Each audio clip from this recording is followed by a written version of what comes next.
Well, thank you all very much for coming. I've known Sayeeda for getting on for probably 20 years now. In fact, one of the chapters in my book deals quite at some length with her defenestration from the Conservative Party. In particular, it studies the relationship in the Cameron cabinet between Sayeeda Warsi, representing a sort of pluralistic multiculturalism, might one say, and Michael Gove, the emergent force for ethno-nationalism, and who now edits The Spectator. I've had a front row seat for this particular political combat because I was at the time the political columnist for the Daily Telegraph, which in those days was not a bad paper. Now, so Sayeeda,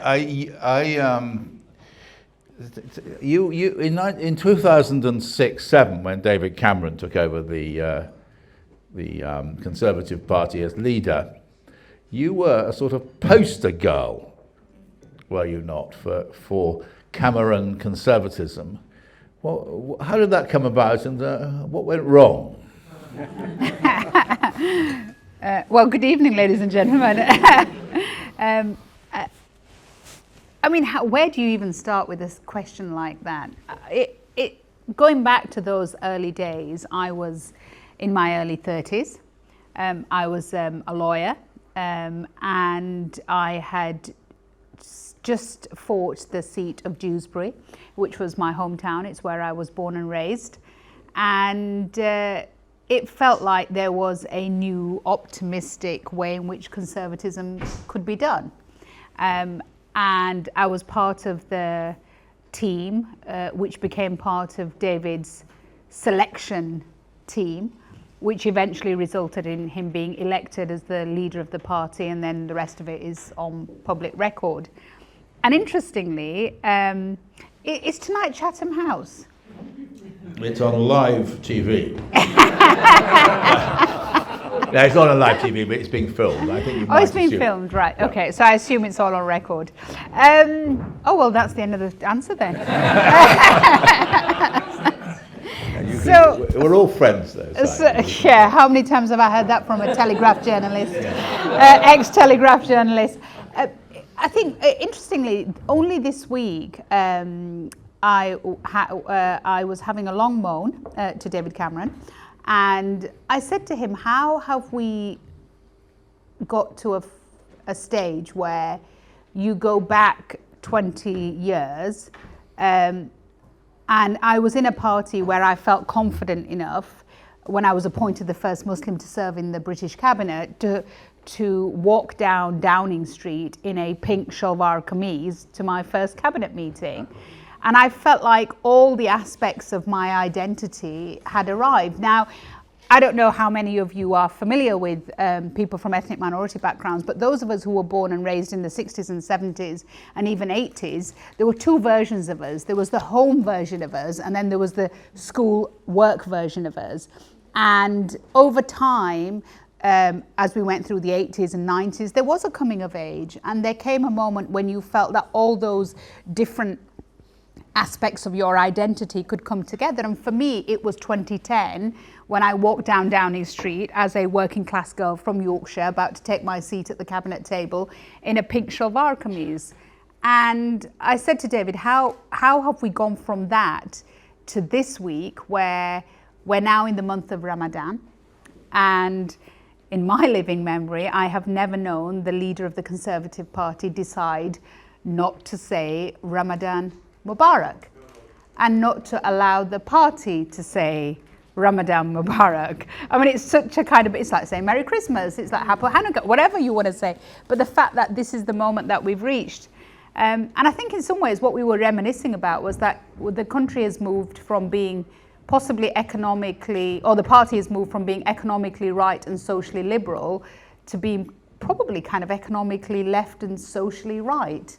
And that there has been this kind of turn of events within the party, and therefore the party has changed so much. Often people will say to me, I suppose the question that in a way you asked, Peter, which is that, you know, how did the love affair end? Well, my lover changed. I still love what I thought I fell in love with, but clearly what I thought I'd fell in love with has changed. Yes, it's really Enoch Powell in many ways who has returned from the grave and won the battle which he appeared to have lost. He was thrown out of the Conservative Party as a racist in 1968, and now racism is now, would you accept what I'm saying to you, is now returned to the Conservative Party?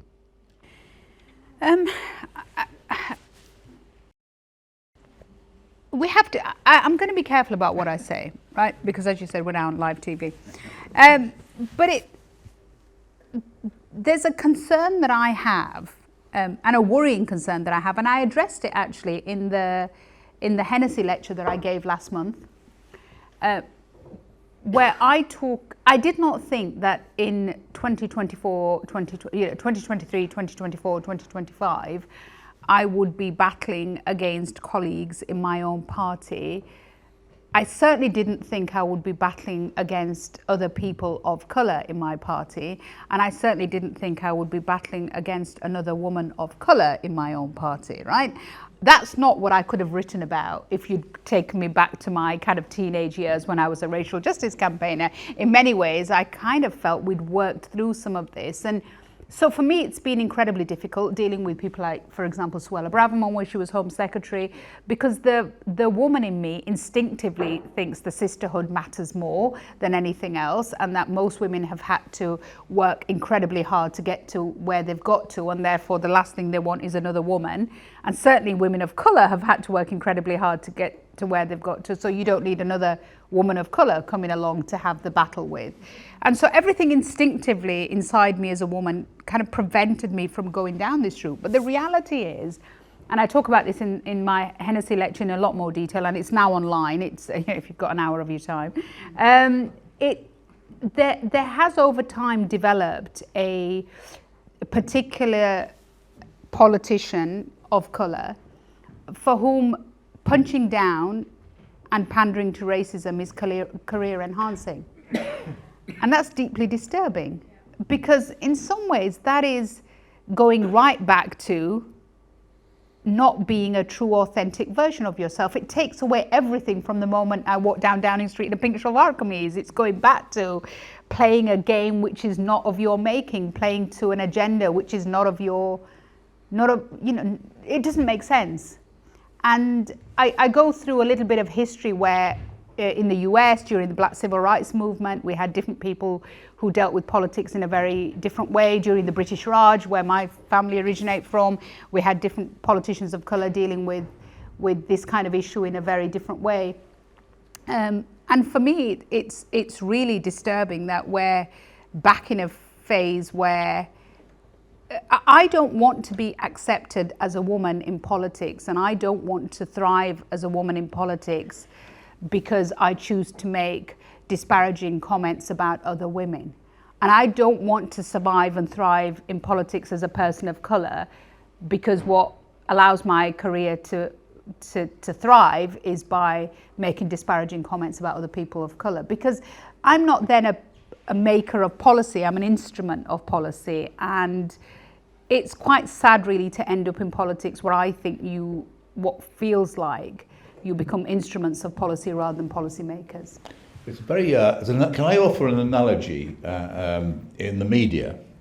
So I've got a number of jobs in right-wing, or what are regarded as not right-wing papers, which, if they wanted to have an article bashing gays, they get a gay journalist to write it. If they wanted to have an article bashing black immigrants or black people, they get a black man, normally a black man or black woman, to write it. And if they wanted to be hostile to Muslims, there's quite a ready supply of journalists who had Muslim names who would write that piece. And it's been very interesting to me watching the same thing happen in the Conservative Party, where people with radical right views and what would traditionally have been regarded as racist views have reached extremely high positions. And it's almost enabled them to rise faster and quicker. Would you agree with that analysis? I think what was fascinating, and I can only speak from my own experience, I went into politics having been a lawyer and having set up and built businesses. And the most natural place for me to have given my expertise in government would either have been in the Home Office or biz. And my expertise was in criminal justice, in mental health work, in human rights work, and of course in business. And yet, interestingly, and you know, if you think about the super diversity that we now have in politics, whatever the rights and wrongs and the good and bad of that are, in 2010, I was the only non-white member of the cabinet. And often when issues came up around race and ethnicity and, you know, concerns around the war on terror and Islam and the whole lot, I had an option, Peter. I could either have sanitized my Muslimness and said, well, this has got nothing to do with me. Why should I be talking about this? This is not my area of expertise. I have a lived experience, but my kind of mastermind topic would not be being a Muslim, or I felt that listening to the conversations around the table, I was clearly the most informed of everybody around that table. So what was my responsibility? My responsibility to my country, which by the way is above my responsibility to my party, was to make sure that I bring the most amount of experience that I have and contacts to the table to make sure that we create a sense of ease between our country and this community of 4 million and growing. But often what I found was that the very thing they wanted the experience for was the very thing that they wanted me to in some ways, sanitize. And I found that quite difficult because I wasn't, I would often say to my colleagues, tell me where you want to get to, and I will explain how we could get there, say on an issue relating to Muslim communities. But what you can't say, to me is, we want you to follow an ideological position, knowing that the ideological position actually is not factually accurate, nor is it going to lead to good policy making. And I just felt that there was a lot of ideology rather than pragmatism in policy making. It would have been so easy, Peter, to be the perfect Muslim bashing brown-eyed girl. But I'm from Yorkshire. First of all, we call a spade a spade. Secondly, we see BS when we see it, and we call it out. But thirdly, long after politics had come and gone, I needed to be able to live with myself.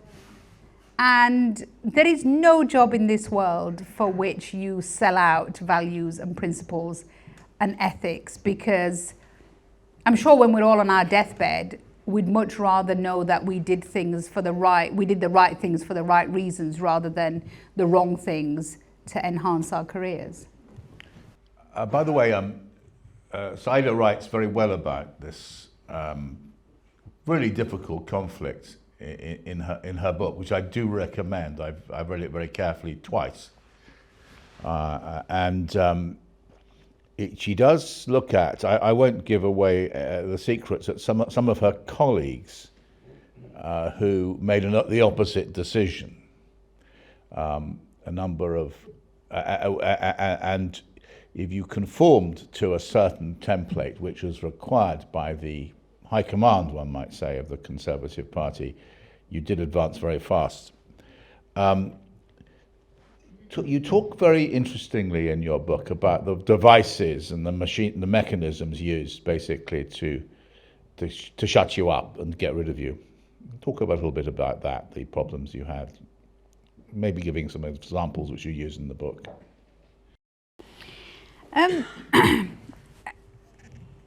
think I can honestly say, hand on heart, that in those early days, I ended up at the top of politics very, very quickly. I don't think I was prepared for it. I didn't know what the rules of the game were. I hadn't come from the world of politics. I hadn't been in a councillor. I hadn't done the kind of hard yards. And very quickly I found myself in the shadow cabinet, in the House of Lords, and then in the cabinet.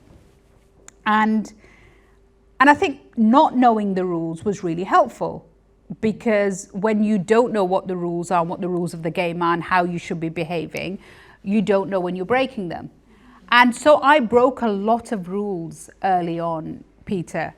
And I didn't realize that, politics was the art of, excuse my language, kissing arse and keeping people happy. I actually thought politics was about being brutally honest about what the right decisions were for the country. And what I discovered was that brutal honesty and that openness and that sense of privilege of serving and that sense of duty that came with office really were not respected in the way that I thought they should have been respected, and that we were making damaging decisions. So very early on, I think I made a lot of enemies because I didn't play the game.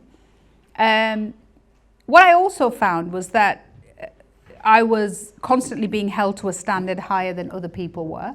And there are examples in the book of where exactly the same experience, exactly the same mistake, inverted commas, would be made by me and would be treated in a certain way, and the same mistake would be made by somebody else and would be treated in a completely different way. But that I could live with, right? I had entered the lion's den. I don't think you can complain about sitting at the cabinet table and having a tough time. It's still a privilege, and I recognise that in the book right at the outset, that for all the things that I say in this book, I recognise that I have privilege. I have the privilege of position. I have the privilege of, platform. I have the privilege of having had a great business career. I have the privilege of financial independence. I have the privilege of being post-50, and if there are any post-50 women in this room, we don't give a after 50. So all of those things are privileges. But I also, what I felt was most difficult for me was the way in which British Muslim communities were being treated. That the standard that we held them to was so completely different to the way in which we treated others. And in this book, time and time again, I say, and here's the examples, and here are the specifics. This book, Peter, really is a heartbreak letter to my country. It was an idea in February of last year. We were in the middle of the conflict in Gaza, and we were approaching a general election. The rhetoric had already started. We saw what was happening across the pond in the US. And increasingly, conversations were being had with friends and family, successful friends and family, who were talking about exit routes and plan Bs. And I'm one of 5, and we had a conversation where 3 of them had effectively and have effectively bought what they call sanctuary homes elsewhere for when it gets too tough and we have to leave. And on one of our regular walks in Wakefield, where we live, we just live around the corner from Nostell Priory, and we were walking through the Priory grounds, and I said to my husband, are we going to be that really well-connected family who could see all coming but couldn't see it coming? Are we going to be like those successful Jews from the 1930s who poo-pooed their community and said, don't be daft, it's not going to ever get that bad, and stayed, and then it was just all too late?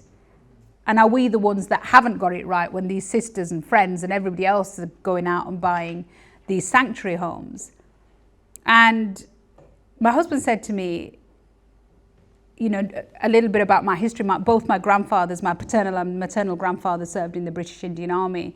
One of the grandfathers then came over here in 1958. Dad followed him in the 60s. We were all born and raised here. Dad built amazing businesses, having worked in the rag mills in Yorkshire. I ended up serving at the cabinet table, and my only born child is now back in uniform in our armed forces. And my husband turned to me and he said, if you think it's over, then it's over for all of us.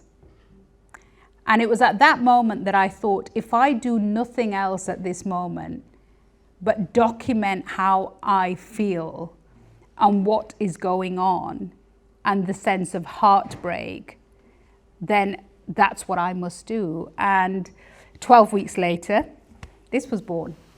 And I suppose in some ways, having just finished writing the additional chapter for the paperback, I don't think it's any better now than it was in February last year. In fact, following on from what happened in the summer with the riots, in many ways, all of those fears that had been talked about were so manifestly visible on our streets and on our screens.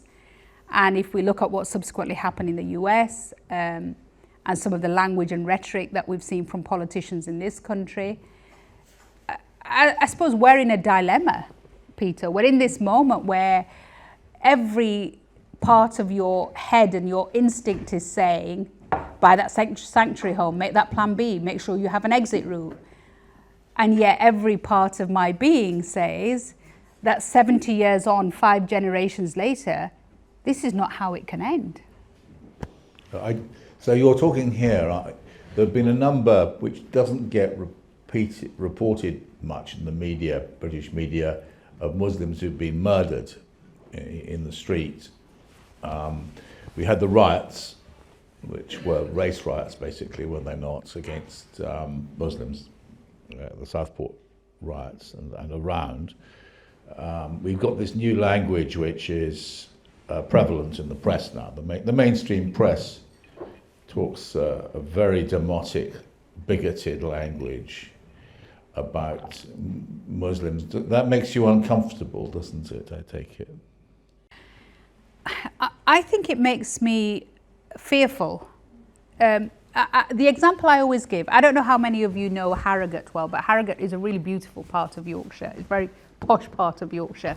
Harrogate is like the K&C of Yorkshire. And I always say that if you had a channel that was completely about reporting on Harrogate and spent every day telling you all about how certain streets in Harrogate were unsafe, how certain people had parked in a certain way, how there was rubbish on certain country roads in Harrogate, the amount of domestic violence that had taken place in Harrogate, the number of shoplifting that had happened in Harrogate, we would go from a moment where Harrogate, wonderful Harrogate with Betty's Tea Room, would suddenly become, I'm not going to Harrogate, it doesn't sound like a very good place. And what we have at the moment is this constant poisoning of the public discourse. So, Muslims are violent, Muslims are misogynistic, Muslim men are sexually predatory, Muslim women are traditionally submissive, and it's just constant. Are there examples of violent Muslims? Yes, there are. Does that make all Muslims violent? No, it doesn't. Are there examples of misogynists who are Muslim? Yes, there are, but there are a whole load of them in Parliament, actually, who are not Muslim. Are there men who have, is there, gender segregation in some aspects of Muslim society? Yes. Does it also exist in Eton? Yes, it does. Are there women in Islam who are traditionally submissive? Yes, but the trad wives movement from the US is not coming out of Muslim communities. Are there people who will not allow women the right to choose over their own body? Yes, the Taliban. Oh, and by the way, in the United States as well, where you can't have an abortion anymore in certain parts. What I'm saying is bad behavior, and I say this with all due respect to the men in this room, often men, bad behavior from men towards women, towards lots of other, is prevalent across the world. We've just seen this appalling case this morning of the Norfolk children's home, where for generations and generations young children were taken in the 60s and 70s and I think 80s, and effectively it became like a cult, and they were treated as they were both sexually abused and physically abused in those homes. Does that make people in Norfolk all sexual predators and abusive people? No, it doesn't.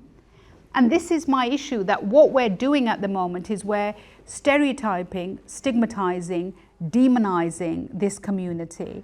And then we wonder why there is a sense of fear. And so it's deliberate. And I talk about the polling and all the academic work that's been done on this. This is not your average Joe on the street who sits there and thinks, he just wakes up one day and decides to think this. This is deliberate poisoning from certain think tanks, certain politicians, certain newspapers for whom this works for a whole series of reasons. I mean, the question I ask in the paperback is who is dividing us and why? Who gains? Because the Muslims don't gain from this. I can tell you that. The rise of anti-Muslim hatred is off the scale at the moment. Again, the statistics I talk about in that. There are 3 grandfathers. Nobody in this room will probably know their names. 3 grandfathers in 3 separate incidents in this country were murdered simply for being Muslim. And they were murdered on their way back from the mosque. They were murdered just going about their everyday business. 2 of them were called groomers. Absolutely no connection to any but that's the way in which a community is stigmatized, and then it becomes fair game. And again, in the paperback, I look back at some of the language that was used about Jewish men in the 1930s in Europe, where they were seen as dirty, sexually predatory. They needed to be kept away from European women. The language is exactly the same. And actually, in many ways, some of the outlets, Daily Mail, example, are very similar in the way in which they projected the stereotyping of one community, and now they're doing it again. So does it make me uncomfortable? It makes me deeply, deeply fearful. I must say that if you think about what's happened to Twitter, which was quite a civilized place, not a very civilized place, but it was, and now the hatred coming out of it since Musk bought it, and the way he has really poisoned our public discourse is quite shocking. And the way that has now entered what used to be mainstream papers, in my view, like the Telegraph and the Mail, and they used to be kind of Tory papers, which had some sense of what Britain was, the decency and the tolerance and the acceptance and welcome of outsiders, people who come from abroad and refugees. That's sort of gone now, hasn't it? We have a kind of culture war going on, don't we? Yeah, I mean, I find it fascinating that those people who are projecting as patriots are the ones that hate their country, hate everything about it, constantly talk it down, and constantly spend their time setting fires by pitting everybody against each other. So I say they behave like arsonists, they project as patriots. Reminds me, actually, if anybody in this room has read Evelyn Waugh's Scoop, which is the greatest novel ever written in my view as a journalist. There's a character called the ace foreign correspondent, Wenlock Jakes. He was sent on an assignment to Eastern Europe where he'd been told a civil war had broken out. And he turned up in the wrong country, but he so far back, there must be a civil war here, so he filed back a report saying, babies are lying dead in the streets, and riots, the army, and within a week, a real civil war had broken out, because it sort of reminded me of, if the GB News is allowed to report Britain, or Musk's Twitter is allowed to report Britain the way it currently does, and if you come from the States, there are no-go areas all over Britain. Britain's about, and Badenoch is starting to use a lot of this. The Tory leader is starting to adopt the language of MAGA, of Trump, isn't he? And it is a problem. I always say, and forgive me because this language is offensive that I'm about to use, but when I was growing up, there were certain times of the year where when school broke out, there would be a big fight, and a lot of the brown kids would get beat up, right? It was called packy bashing, and it happened. And you would run like mad and make sure you got out of school as quickly as you could and got home as quickly as you could, because you knew you would get beaten up. And as I was growing up, there were riots in northern cities, and the National Front would come into town, and you all knew what they looked like. They had a certain look, they had a certain kind of behavior. And in a way, I look back at that time with real nostalgia. Because I kind of think, I now look at the corridors of power, I look at people who are so-called academics and respectable commentators, so-called respectable commentators, historians, think tanks, newspaper editors, who couch their racism in such intellectualized arguments and try and project this as somehow an intellectual, interesting, debating moment, when in many ways they are far more dangerous, because not only do they have a platform in the way that little, Johnny on the street didn't have, but they also have power, so they can do something about the views that they hold in the way that little Johnny could just come and smack you in the face. But these people can do real damage because they can impact policy and impact generations and whole communities. And the phrase that I use often, and this is what I said, I kind of, it's offensive. I always say, smack me in the face and call me a paki, I'll take that any day, right? Because in a way, it was easier to deal with. It was a quick smack, it was hard, you went home, you got over it. And you got over it. And I just think that when I hear the arguments in the House of Commons about subcultures and, the kind of language that I hear from think tanks and newspapers, that is what we should be worried about. I'm going to open the floor up quite soon, Bridget, to questions. But just before we do that, we've been talking about the Conservative Party, which is now mercifully, I think, in the past in terms of governing the country. But how much I've watched Labour, and if anybody who's read the new book by, which I do recommend if you want to understand how Starmer's Britain works, by Gabriel Pogrund and Patrick Maguire, it's clear that Starmer is a manifestation of somebody called Morgan McSweeney, a small right-wing clique, and within the Labour Party. And they pulled, for instance, there was a bright black Labour candidate in Clacton, and he was making too much progress against Farage, and so they pulled him out. Didn't want him to do that. They're appeasing. I'm wanting to know if you share this. They're appeasing the far right. That's how they see their target voters as the hero voters, and so as what they call the hero voters, which is the Labour voters are heading off to reform. And do you feel like I do that the Labour Party has bought into this far right analysis that basically Muslims are people we target in order to get white working class votes? That's and you saw that very much after the Southport riots, where Labour was unable to mention the word Islamophobia, bring in that language, that this was racist. Well, I mean, first of all, I'm still a member of the Conservative Party. I don't take the whip, so I've relinquished the whip, but I still remain a member. And there are lots and lots of very, very decent members of the Conservative Party, including decent parliamentarians who are hoping and working to make sure that we bring our party back into some sort of sensible, decent space, which is where the party should be in tradition with its historical one nation approach. Secondly, does Labour have flaws? It does, and I talk about that in the book here.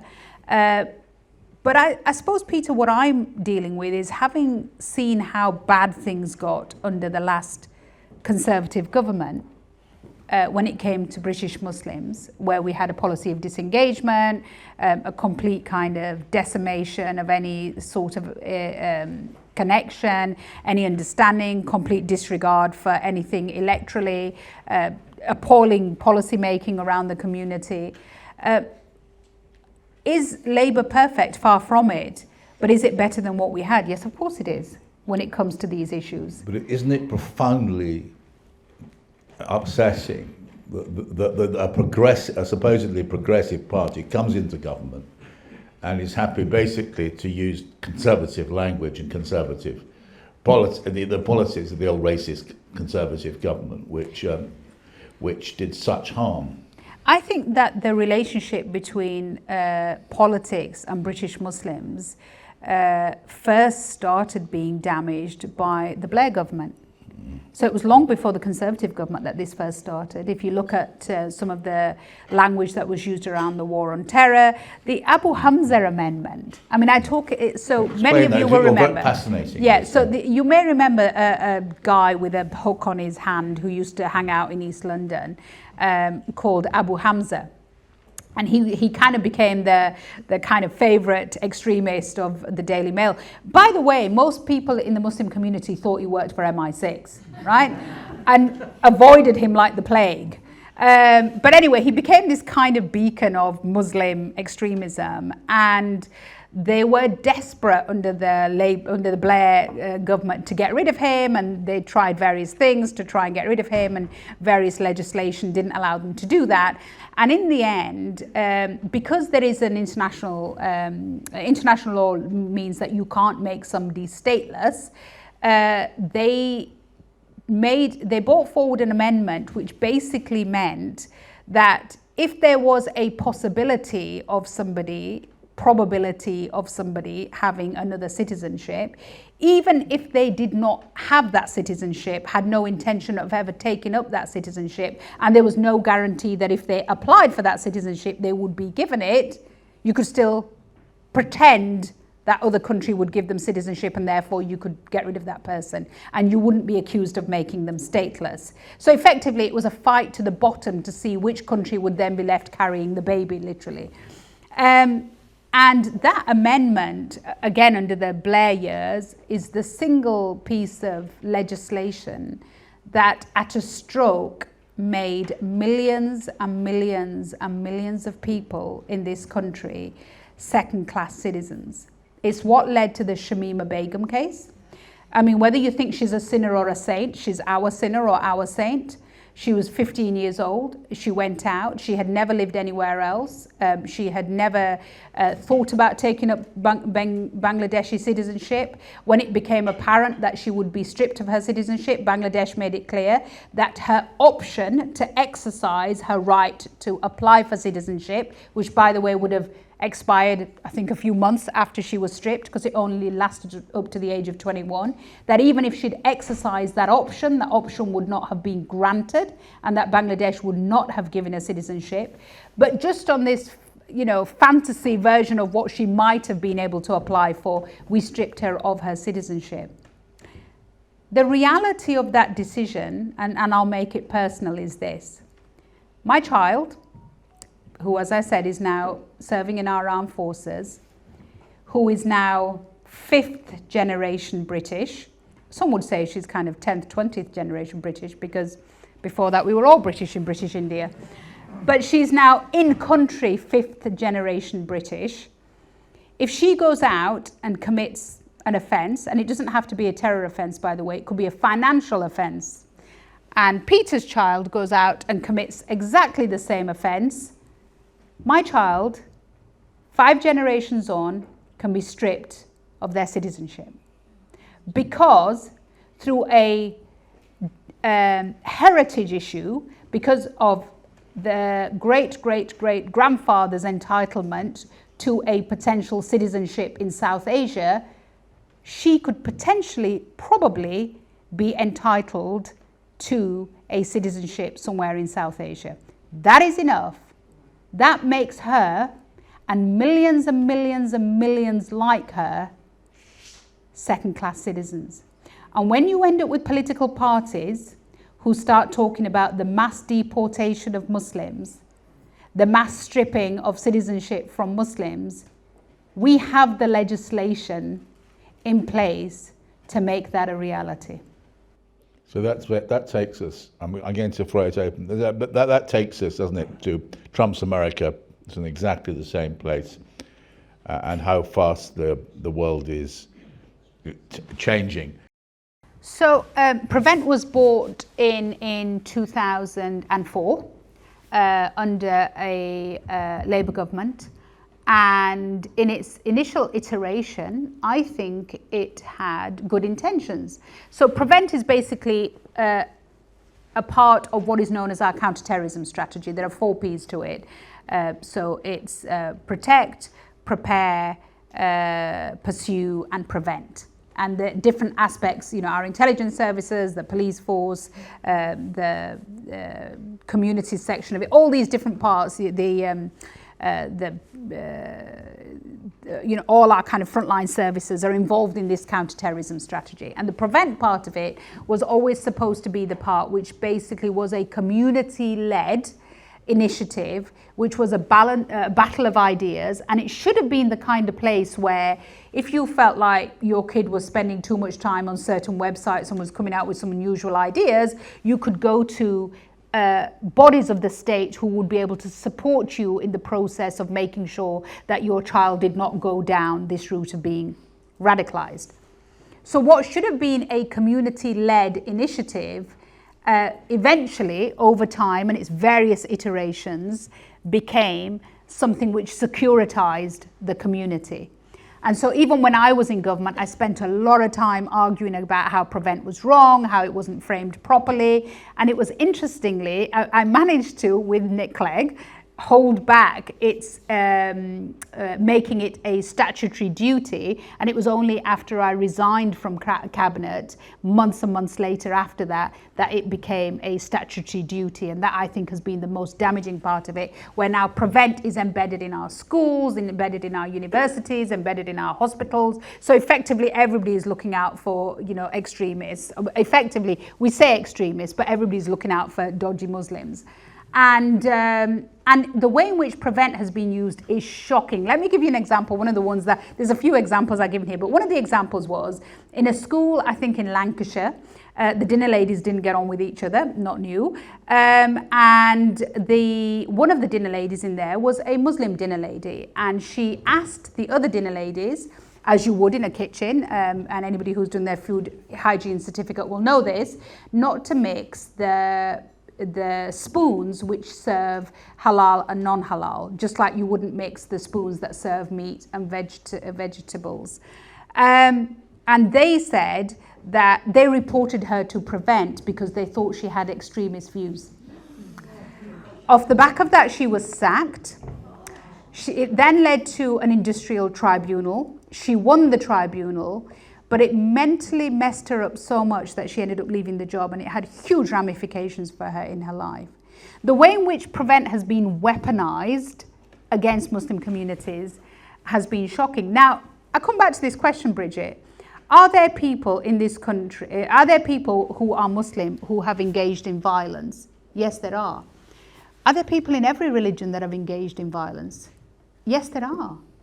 Are we saying that because the violence that Muslims engage in is so uniquely different to anything else, we should treat them differently? There's a fascinating thing called the Quran Project. If you get a chance, you should go online and watch it, where 2 pranksters from the Netherlands took a copy of the Bible, took the sleeve off it, covered it in a sleeve of the Quran, and then stood around on various street corners in Europe reading out extracts about women's rights and gay rights, etc.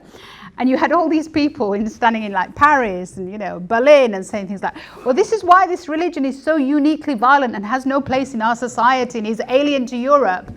And then they take the sleeve off and say, you do know it's the Bible.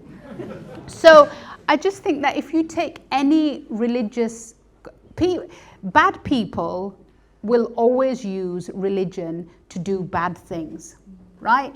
It's very rare for bad people to just say, I'm just a really bad person and I want to do bad things. They really like to find a cause. If you imagine, those people who were violent on the streets of Southport and elsewhere during the riots, many of them had previous convictions. Many of them were just bad uns. It was a summer's day. They decided to go out and get drunk and have a big jolly in a riot. And then, but they weren't going to turn up and just say, we're just thugs, or we're just drunks, or we're just criminals. They had to have a cause. They found themselves a cause.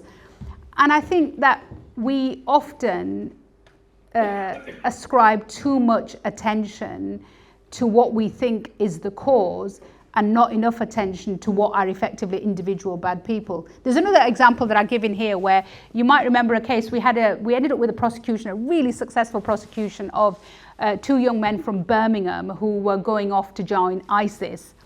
And we ended up catching them, and we had great kind of intel on them. And one of the bits of intel that we had on them was, you can imagine, can't you, these 2 kids thinking, oh, let's go and join ISIS, bro. It's a really great gang. They got big cars, they got big guns. Let's go for it. It's boring in Birmingham. And before they set off, they suddenly realized that they were about to join a religious cult in ISIS, but they didn't know anything about religion. And so they bought, this is absolutely true, they bought Islam for Dummies off Amazon. And that was one of the pieces of evidence that we used to convict them. Now, they had no idea about the religion they thought they were serving, but they knew they were about to go out and join this big gang with big cars and big guns. And so I think it's really important that there are lots of people out there who would like this to be a clash of civilizations, a clash of cultures, and have the culture war. But actually, when you dig underneath it, and I've done nearly 20 years of work on this, and I think, as Bridget has kindly said, the book starts with 2 pages of heartbreak, and I'm done with explaining and justifying and caveating, and then the rest of it, the lawyer in me kicks in, and there is page after page of fact and evidence and stats and academic work and specific examples to say, this is why I feel the way I feel, because this is how the reality is of a lived experience. I always say the biggest difference between the North and the South is that people in the South like the idea of people, and people in the North like people. If you ever want a cause and you want a rally for anybody's rights, gay rights, women's rights, black rights, trans rights, call the Southerners in, we'll go for a rally. But we don't really like talking to our neighbours much. Whereas in the North, you'll get in a taxi and you'll probably end up hearing every racist, misogynistic statement you could possibly get from Johnny who's driving you to the train station. But my God, he'd lay down his life for you, and he would make sure he'd carry your shopping home and call on you and find out if you were well. We are a different breed of people. I mean, people often say to me, so the question I used to get all the time, this stupid question I used to get all the time is, are you Muslim first or are you British first? As if it was a kind of stars in their eyes moment and you woke up every morning and worked out who you were going to be that day. And I now answer that by saying, I'm actually Yorkshire before both. The tribe that I associate with and what kind of frames my character is probably my Yorkshire upbringing. Is there a sense in London where there is a melting pot of so many different communities? I do think you live in a bit of a bubble here. Whereas I think if you go up north, there are much more difficult economic circumstances that people are going through.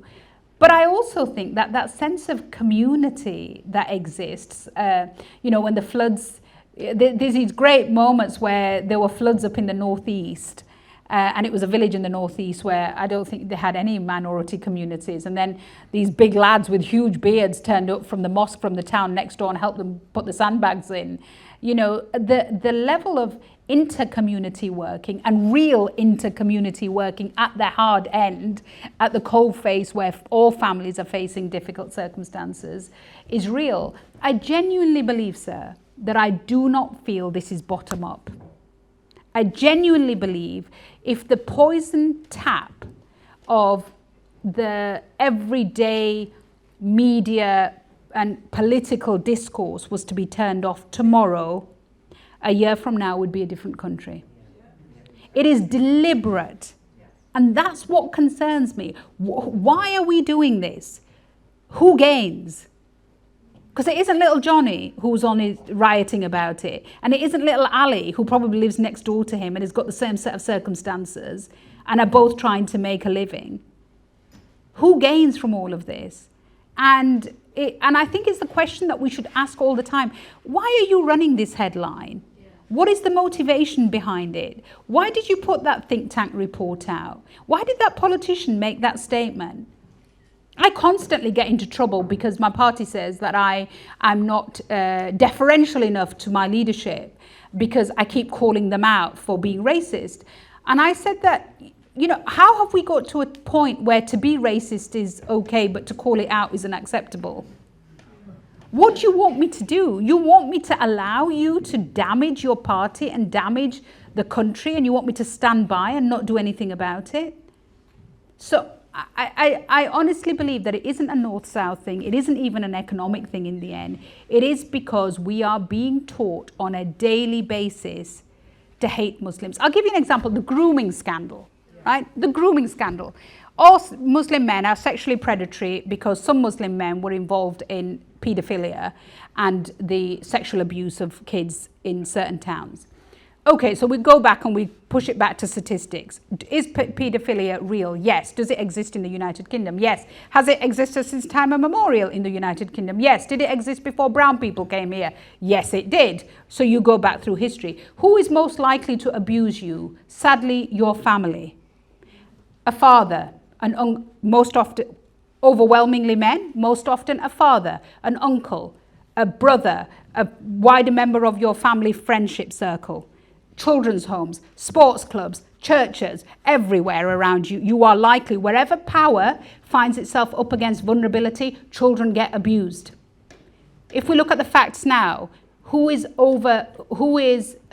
the statistics, which kind of man engages in paedophilia? Overwhelmingly white men.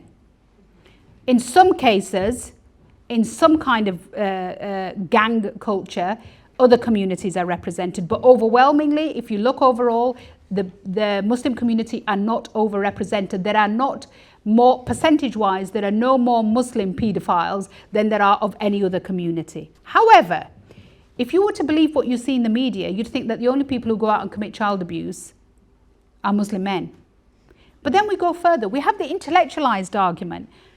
They say, you know why Muslim men go out and commit paedophilia? Because it's part of their religion. Oh, okay, well, how is it part of their religion? It's part of their religion because their prophet once married a woman who was 14. She was a child, and therefore it is embedded in part of their culture. At which point I have to remind people that Mary, according to biblical tradition, was 14 when she had Jesus. What does that say about God? Right? Where are we going with this argument? And if we want to have an academic discussion about the age of marriage, which about over 100 years ago in this country was about 13 and then 14 and then 15 and then 16. If we want to go back through history and talk about the age of marriage historically, particularly the age of marriage of biblical and prophetic, people in religious texts, fine. Go to Cambridge and let's have an academic conversation about that.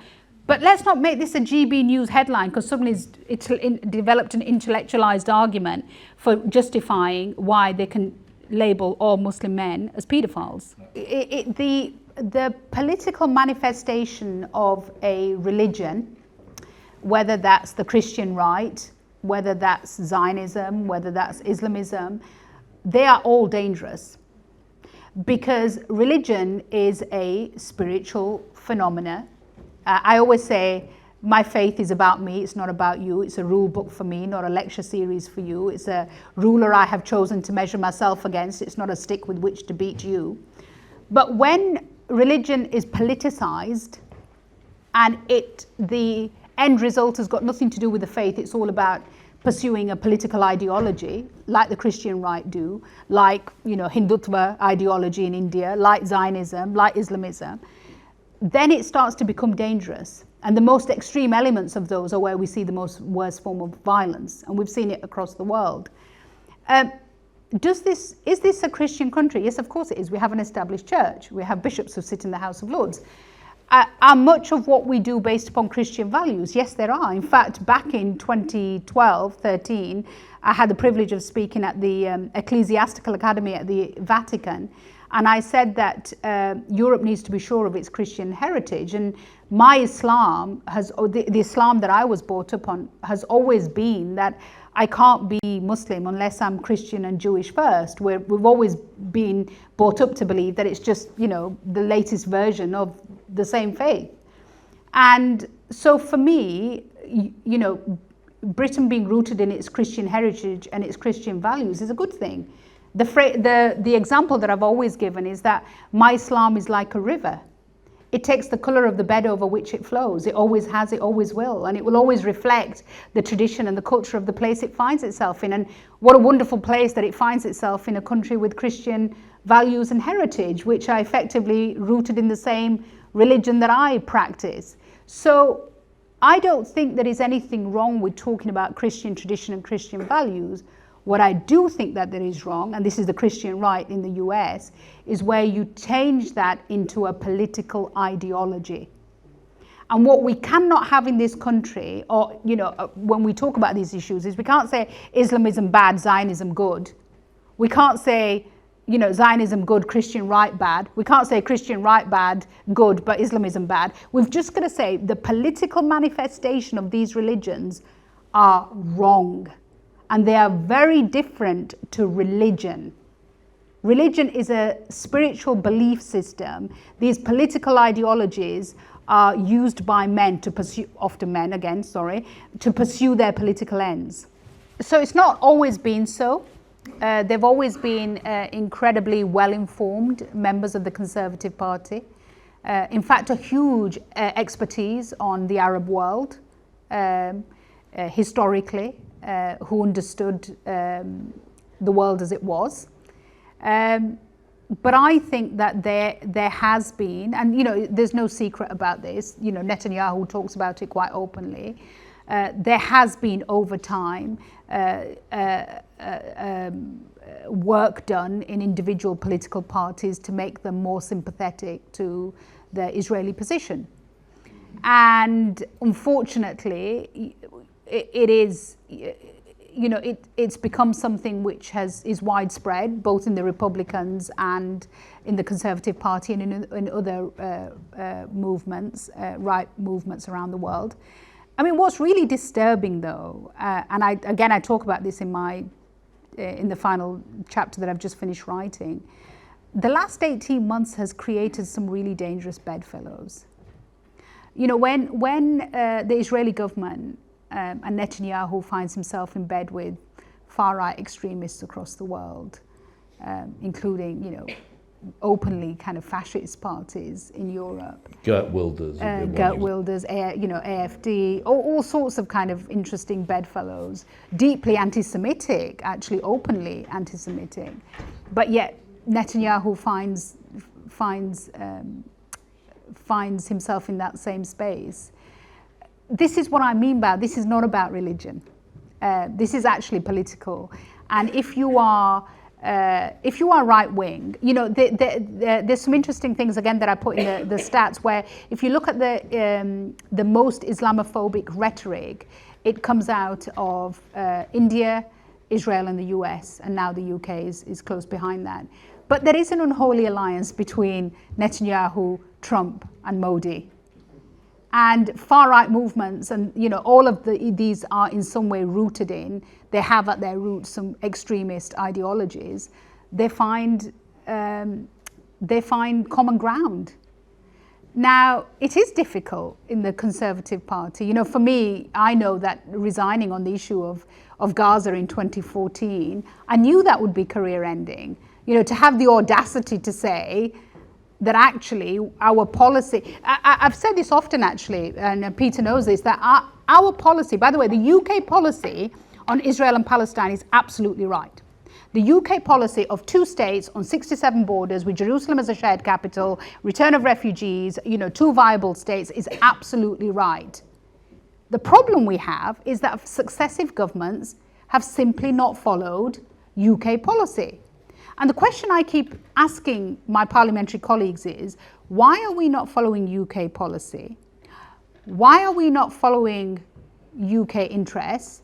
Why are we not following UK values? And why are we not following UK public opinion? All of those things actually support a 2-state policy and an implementation, a recognition of Palestine, ICC indictment for Netanyahu, all of these things in all the polling that you see. And actually it is in our interest to implement our values of international accountability and international law and humanitarian law. All of these things are things that Britain has talked about and championed across the world. We're one of the biggest funders of the ICC. We're a permanent member of the UN Security Council where these decisions are taken. And that's the challenge for us. And I always say that the challenge is not the policy, the challenge is the politicians. And the question I ask the politicians is, why are you not following national interest and national policy? I just add one little point to that.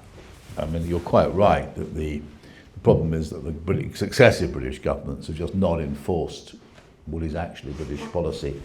Ilan Pape, in his very good recent book about the Zionist lobby, he calls it, on both sides of the Atlantic. But the problem which he feels, he argues, with Corbyn, why he was gone after so much, was that he simply wanted to implement what was official British policy, i.e. a two-state solution, and he believed in it, and he would have put it forward, but successive British governments have been quite determined not to do that. And that is quite new. If you go back 40 years to Thatcher, and Sabra and Shatila and the barbarism of the attack on Lebanon in 82, Thatcher was amazing. I mean, she's very pro-Jewish, she's incredibly philo-Semitic, she has a lot in that North London constituency of hers, and yet she was on the phone to Begin, stop doing that.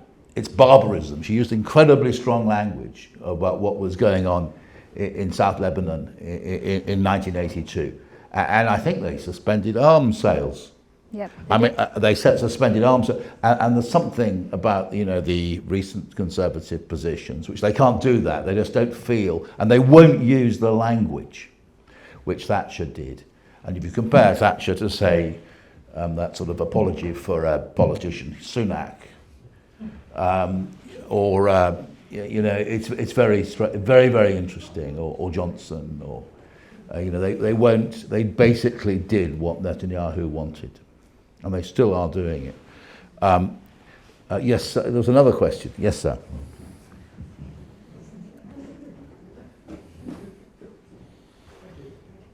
It's a couple of questions, take your pick. The first one is, you mentioned people embracing racist views within the Tory party getting preferment. Who by? And the second one is, you've made the case for the othering of Muslims, but that applies equally to lots of black people, to gays, particularly to trans people. Are these all part of the same thing, or do you think they're fundamentally different? So polling, interestingly, shows that the only community less popular than the Muslim community is the Gypsy, Roma, traveller community. And then beyond that, I talk again. The polling, the statistics are all in there. It's Ramadan. I've been fasting out Ramadan brain. I can't remember most of the stats at this time, but all the stats are in there. So the Muslim community are uniquely disliked in the way that gay communities and other religious minority communities are not. Everything from you wouldn't want somebody in your family to marry one, you wouldn't want to live next door to one, you wouldn't want to have one as a boss, you wouldn't want to, so there's all this polling that's been done over the years, and time again, other than the Gypsy, Roma, traveller community, the Muslim community are right at the bottom of the pile. So I think they are different. Is there a general movement against rights and the world that we live in? I think there's a general movement against democracy.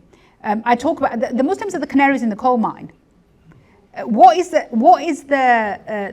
final attack is the rise of it's basically the rise of the oligarchy, the rise of powerful men who sit alongside money and they make decisions without democracy. And democracy is an inconvenience to them. And you saw it at the inauguration of the president, where you saw the tech billionaires, money, sat on the front row, and you have Elon Musk running around like a crazy man doing what he's doing at the heart, and Elon Musk's 7-year-old kid telling the president to shut the F up because you're not the real president. I mean, what parallel universe are we living in? I mean, I watched that and I said, is there not going to be uproar off the back of this? And we just watch it, and then we get up in the morning and have our coffee and go to work. Democracy itself is under attack across the world, and what they start with is this unpopular community, and they're the canaries in the coal mine. And so when Muslims feel really down, I always say to them, I know it's really bad and we're going to be the first ones to go, but we're not the end result. They're not really after us. We're just part of the kind of program to get to where they want to get to. The real program is the dismantling of democracy. Are you happy, sir? Are you depressed? Anybody else? Very much, madam. Yeah. Yes, I agree with you. Yes. Yes, I want to just mention a very actually Rachel, but if you can answer now, you won't have to respond to my email. About these egregiously racist, talking about dodgy Muslims, posters that were all over the tube these days, it's sorted posters. I mean, everybody must know them. They're also insulting to black people. People I have to tell them that. I've written to spoke to the British Transport Police, and I've written to the Department of Transport, whose names are all over them. No answer from Transport, and the British Transport Police denied anything to do with them. I wrote to MP Andy Slaughter, he wrote to TfL for me, they gave some sort of bloody answer. What can we do about this? I mean, you talk about demonizing and stigmatizing Muslims. They're right on the tube. What can we do? Are you clear? See it, say it, sorted. Yeah, see it, say it, sorted. Yeah. This is sort of very germane. The parallel, analogous, in 2016, there was a Shylock figure in the same sort of posters. And the whichever Jewish body it was managed to get them removed. So which Muslim body might we appeal to make a presence and make presentations over this so that we could get rid of these hideous things? Yeah, okay. The see it, say it, sort it posters, where effectively what they're trying to project is you need to be careful of these people because these people are suspicious and you should snitch on them if they seem to be doing anything wrong. It's it is. Which Muslim body can you speak to? I don't know. What's the answer to it? I don't know actually, so I'm not going to try and pretend to give you an answer. But it is really interesting because you. The way in which you internalize this stuff becomes really bizarre.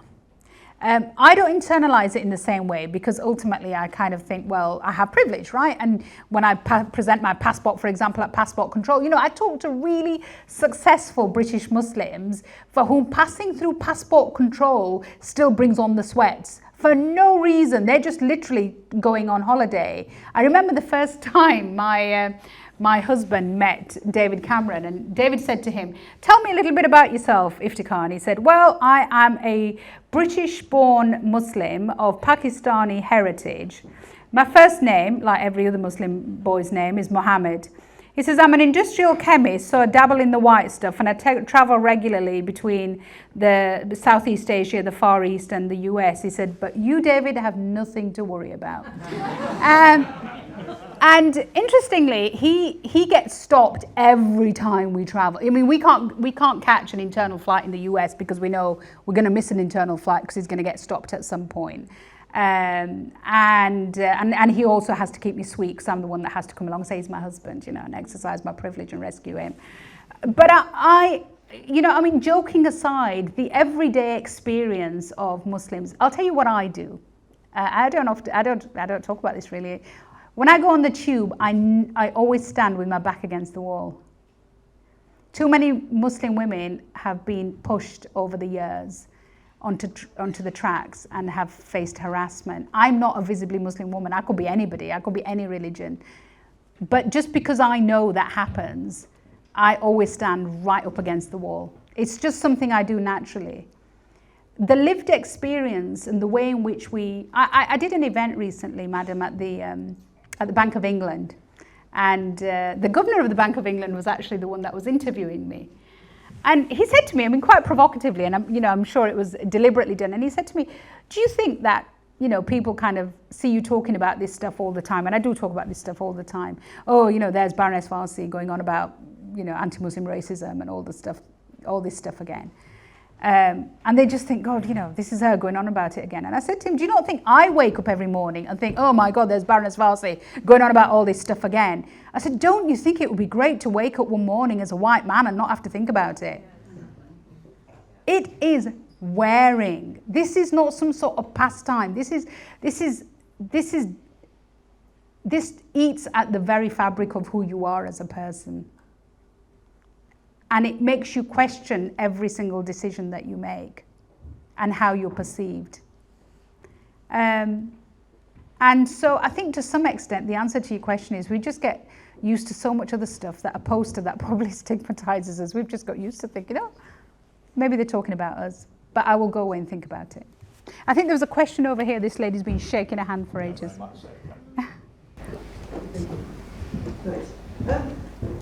My question actually just follows on from the answer you just gave, in that you said that you have to wake up and think about, I have to keep on going on about this. I did hear you in another interview say how you were getting tired of still talking about the same things for over, coming up to 20 years. What keeps you going? But before you answer that, can I just say, as a British Muslim woman who was born in Yorkshire and now lives in Chiswick, I'm personally very grateful that you are still going. Thank you. All right.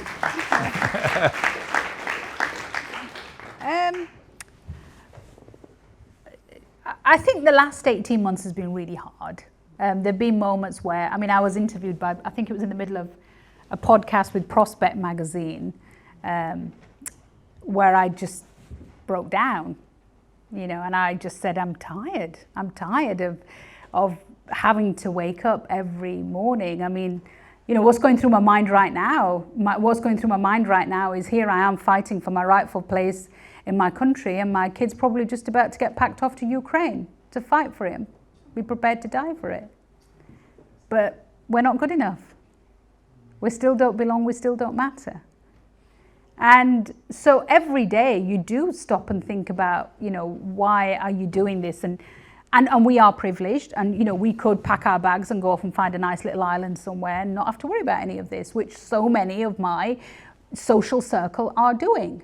That I could name you family after family after family who are just saying, I'm out of here, I don't need to do this anymore. That's fascinating. I haven't heard that said or written really. So you're saying that there are Muslims leaving Britain now. Yeah.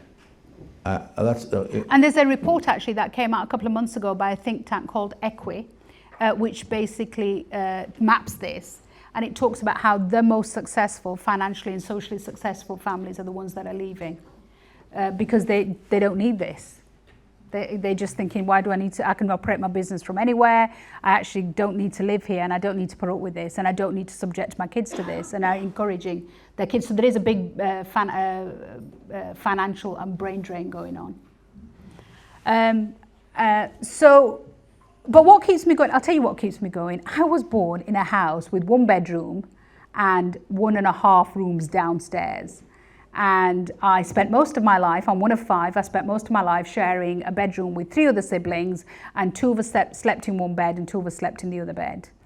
And we were told that the only way to make a life was to work hard and harder than everybody else, which is what we did. And, rightly or wrongly or politically incorrectly, we were told that the state and the safety net of the state was not an option, that as long as we had arms and legs and could go out and get a job, our parents said, go out and sweep the streets if that's what it takes, you get a job. And now we are all incredibly privileged, and we've had great careers in lots of spaces. And when I go home, my house is warm, my fridge is full of food, I can choose to wear what I want, eat what I want, live in the way that I want. I have wonderful family, a loving husband, amazing. My parents are still with us. My dad turns 90 this year, bless him, and he's still going strong. And I kind of think, well, what am I moaning about, right? Of course it's hard when I wake up in the morning, but I've got food, and I've got a house, and I'm not being bombed. And I'm not being told where I can and can't go, and I'm not living in a war zone, and I'm not living without family, and I'm not lonely, and I'm not unhealthy, and so the question you ask yourself, and this is where faith matters to me, right? I don't think faith is about sticking your head on the prayer mat, and faith for me is very different to religion. I think you can practice religion in lots of different ways, but I always think that sometimes you are given all of these things because you're then tested as to how you're going to deal with it. So I can either become that person who goes off and sits on a beach. I don't think I could live with that guilt. Or I can decide that actually my country can be better, and I want to play my part in making it better. And yes, that's going to be hard, but then when has the fight for equality ever been easy? I want to just tackle you a bit on behalf of Britain. I agree with you about the Islamophobia and the harassment. But if you go to America, it's worse now. There's obviously a move. And France. And France. And most Germany, of Europe. Yeah. You go to Pakistan, there are all kinds of issues. There's a deep repression. There's a huge patriarchal repression of women. I mean, there are, for all of the problems in our country, I don't see many countries which are an improvement. Canada, New Zealand. Canada, New Zealand. Yeah, lots of other places. You know, that's the place. Most people, when they are leaving here, are going to Canada, New Zealand, Oman. Interestingly, it's becoming quite popular. All sorts of. But I agree. I agree with you. Is Britain the worst? No, it isn't. But should that stop us from stopping it becoming bad? Yes. No, it shouldn't. You know, we absolutely should try and retain what we have. Of course. But we are slowly, by the way, slipping. I couldn't agree more. And we're becoming more and more like the French and the Americans and the Germans and the kind of stuff that we really shouldn't be doing. This lady here. Given your background that you just explained, what was it about the Conservative Party that made you want to join them? Good question. Very good question. I might ask Peter that. What do you think makes me a Conservative, Peter? Yes, I'll explain actually, because she comes from a small business, entrepreneurial, family-minded background, and in fact, what she was talking about Yorkshire was a classic exposition of conservatism, as explained by the original Conservative Sam Johnson. You know that Sam Johnson said, you know, Conservative or a Tory, as he called it, they look after their neighbour. Whereas these awful liberals or progressives, they think about grand principles of social reform, but wouldn't look after their neighbour. That was is that an explanation? And I think I would add to that sense of individual liberty. The fight. We were the party of civil liberties. We used to be the party of. I mean, we've kind of lost a lot of ways. One nation conservatism is about understanding that as a society, that the state and the society are not the same. That actually the state is not the answer to everybody's problems, that society needs to play a bigger role and it needs to be incentivized and supported to do that. And then I always have this cheeky answer, which is to say, as a Muslim, we believe in a 2.5% rate of tax. If there's ever been a low tax religion, it's Islam. I mean, it's really interesting because Muslims are obligated to spend 2.5% of their disposable income in charity every year. It's not a request. It's a basic tenet of the faith, and that's why in this month of Ramadan, millions and millions and millions of pounds are raised every year for good causes. But then on top of that, society is supported, so you are incentivized. You pay 2.5%, but you are incentivized with whatever, heaven points, as my kids call it. You're incentivized with heaven points to do so many other things, like, you know, interest-free loans to help people start up their business, interest-free loans to help people buy their homes, interest-free loans to help them study, go to university. Isn't that a socialist principle? So the question now, isn't that a socialist principle? Two things. First of all, I don't think the difference between the right and the left, as it traditionally was, exists anymore. Secondly, my experience of growing up with the Labour Party was that it was, which sounds interesting in light of where we are now, it was terribly patronising. It felt like that there was a clear pecking order and I needed to know my place in that pecking order. Whatever I felt about the Conservative Party, you either had people who were overt racist or you had people who actually thought you were equal to them and you needed to just get on with the job. I felt that sense of belief in entrepreneurship, about the state getting out of the way, about the safety net not being huge but being a small safety net for exceptional cases rather than it becoming a lifestyle for so many different ways in which we live our life.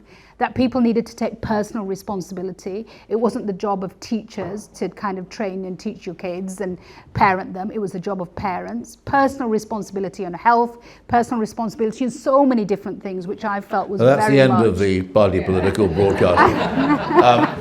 You were a Tory once. No, but yeah, I was. But I think this is probably it. I think the evening is that right, Bridget? I think probably But it's been a brilliant evening, actually, and thank you very much, Sayeeda, and a wonderful audience. I think it's been really illuminating. Right, there we are.